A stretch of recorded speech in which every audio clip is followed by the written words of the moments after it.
बिहार में आगामी विधानसभा चुनाव को लेकर राजनीतिक माहौल काफी गर्मा गया है।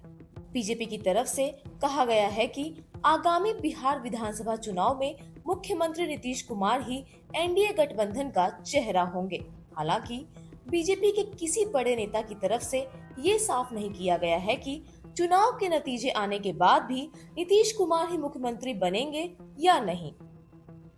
चिराग पासवान की दिल्ली छोड़कर बिहार की राजनीति में वापस आने की इच्छा को कई लोग नीतीश कुमार के लिए बड़ी चुनौती मान रहे हैं कि वहीं इसी बीच तेजस्वी यादव और चिराग पासवान के बीच हुई सीक्रेट मीटिंग की चर्चा जोरों पर है। उनके बीच हुई इस मीटिंग की पूरी जानकारी लोक जनशक्ति पार्टी के सांसद अरुण भारती ने दी है कि आखिर दोनों की मुलाकात किस वजह से हुई थी। जी हाँ, अरुण भारती ने चिराग पासवान को विधानसभा चुनाव में उतरने की खुलकर वकालत की है। अरुण भारती ने कहा कि चिराग पासवान ने हमेशा बिहार को अपनी राजनीति का केंद्र माना है। उन्होंने केंद्रीय मंत्री रहते हुए बिहार फर्स्ट, बिहारी फर्स्ट का नारा दिया, मखाना बोर्ड की स्थापना कराई और जातीय जनगणना को केंद्र की मंजूरी दिलवाई। चिराग पासवान के जीजाजी अरुण भारती ने कहा कि पार्टी के सभी नेता और कार्यकर्ता चाहते हैं कि चिराग पासवान किसी अनारक्षित यानी सामान्य सीट से चुनाव लड़े। इसके साथ ही हाल ही में नेता प्रतिपक्ष तेजस्वी यादव से हुई चिराग की मुलाकात क्या कुछ सियासी मायने रखते हैं? क्या उनकी यह मुलाकात आगामी बिहार विधानसभा चुनाव को लेकर थी? इस पर अरुण भारती ने कहा कि तेजस्वी यादव के साथ चिराग पासवान की मुलाकात पारिवारिक रिश्ते रहे हैं। आज भी जब भी दुख सुख होता है तो ये कोशिश हो सकती है कि सुख दुख में शामिल हो। ऐसे में इसके कोई राजनीतिक मायने नहीं निकाले जाए। उन्होंने बताया कि अभी हाल ही में शहीद परिजनों को सांत्वना देने चिराग पासवान गए थे तो उनकी मुलाकात तेजस्वी यादव से हुई थी। इस तरह की मुलाकात पहले भी कई अवसरों पर हो चुकी है। औपचारिक पारिवारिक तौर पर इसे राजनीतिक दृष्टिकोण से नहीं देखा जाना चाहिए। बात थी, उसके बाद चिराग पासवान कह रहे थे आगे भी मुलाकातें हो सकती है, इसका क्या मायने?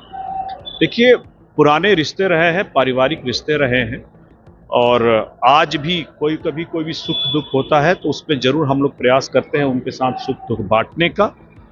ऐसे में इसमें कोई राजनीतिक मायने इसके ना निकाले जाए और चूंकि अभी तुरंत ही जब वो गए थे एक शहीद के यहाँ और ये इत्तेफाकन मुलाकात हुई थी और ये मुलाकात कई अवसरों पर पहले भी हुई है औपचारिक पारिवारिक तौर पर।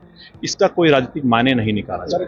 आपको बता दें कि हाल ही में आगामी चुनाव को लेकर आखिर चिराग पासवान का रुख क्या है, इसके बारे में पूछा गया तो उन्होंने मीडिया से बातचीत करते हुए कहा कि मैंने हमेशा कहा है कि मेरा राजनीति में आने का मकसद सिर्फ बिहार और बिहारी है।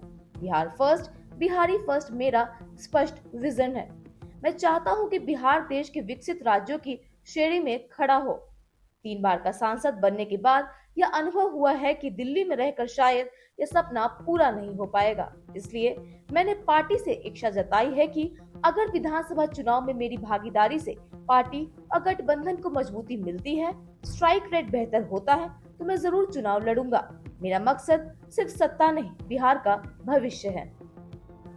आपको बता दें कि चिराग पासवान और उनकी पार्टी का दावा है कि बिहार फर्स्ट, बिहारी फर्स्ट का नारा युवाओं को आकर्षित कर रहा है। वे बिहार को विकसित और समृद्ध बनाना चाहते हैं। उन्होंने युवाओं को रोजगार देने और शिक्षा को बेहतर बनाने का वादा किया है।